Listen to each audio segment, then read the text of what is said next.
শুভ দুপুর বন্ধুরা, আশা করব সবাই খুব ভালো আছো। আর আরশিয়া গ্রিফিন চ্যানেলে প্রত্যেককে ওয়েলকাম। আর আজকে হচ্ছে রবিবার, তো একটু মাছই হবে। আজকে একটু কাতলা মাছ আনা হয়েছে, তো সেই জন্য ভাবলাম একটু দই কাতলা করি। তো অবশ্যই সর্ষের তেলে রান্নাটা হবে। কড়াইতে প্রথমে তেল গরম করে নেব, নিয়ে নর্মালি যেরকম মাছগুলো ভাজা করে নিতে হয় সেরকম নেব, তবে খুব কড়া করে ভাজবো না, একটু হালকা করে মাছগুলোকে ভেজে তুলে রাখবো। এইবার যথারীতি এই তেলের মধ্যে একটু ফোড়ন দেব। ফোড়নের মধ্যে যেটা থাকে গোটা গরম মশলা আর একটা তেজপাতা। যেহেতু মাছের পরিমাণ কম সেহেতু সবই একটু কম কমই দেব। আর একটা পেস্ট মশলা তৈরি করেছি, যেমন এতে আছে টমেটো, পেঁয়াজ, রসুন, আদা।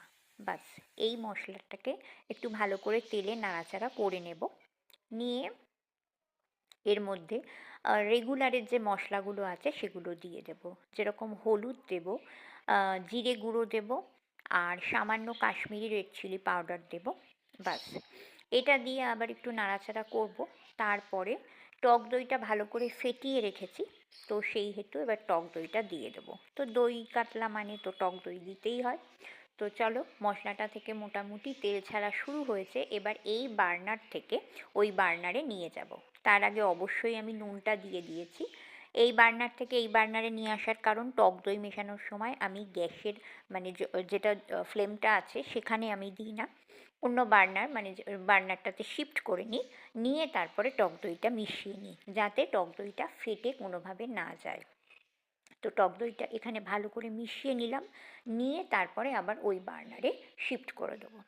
দিয়ে এবার যথারীতি একটু নাড়াচাড়া করে নেব। নিয়ে তারপরে বাটিটা ধুয়ে, মানে মশলার বাটি সমস্ত ধুয়ে একটু গরম জল এতে দিয়ে দেবো। যেরকম ঝোল তোমরা রাখতে চাইছো, তবে এতে তো খুব বেশি পাতলা ঝোল হয় না, একটু মাখা মাখা গা মাখা হয়। এবার ওপর থেকে দিয়ে দেবো দুটো কাঁচা লঙ্কা। কাঁচা লঙ্কাগুলো আমি চিড়ে দিইনি, নর্মাল কাঁচা লঙ্কা শুধু ফেলে দিয়েছি। আর এবার মাছগুলোকেও দিয়ে দেবো, দিয়ে এবার ঝোলের মধ্যে ফোটাবো, বেশ খানিকক্ষণ রাখবো।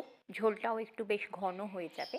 এবার তারপর নামানোর আগে অবশ্যই যেটা দেবো সেটা হচ্ছে মিষ্টি। যেহেতু টক দই পড়ে, একটু তো মিষ্টি দিতেই হয় ব্যালেন্স করার জন্য। আর নামানোর আগে যেটা দিই সেটা হচ্ছে একটু সামান্য পরিমাণ ঘি। বাস, আমার দই কাতলা কিন্তু রেডি। গরম গরম ভাতের সঙ্গে ভীষণ ভালো লাগে খেতে। এছাড়া পোলাওয়ের সঙ্গেও ট্রাই করা যায়। তো এই আজকের আমার রেসিপি। তো সবার দিনটা ভীষণ ভালো কাটুক, আনন্দে কাটুক, সুস্থভাবে কাটুক।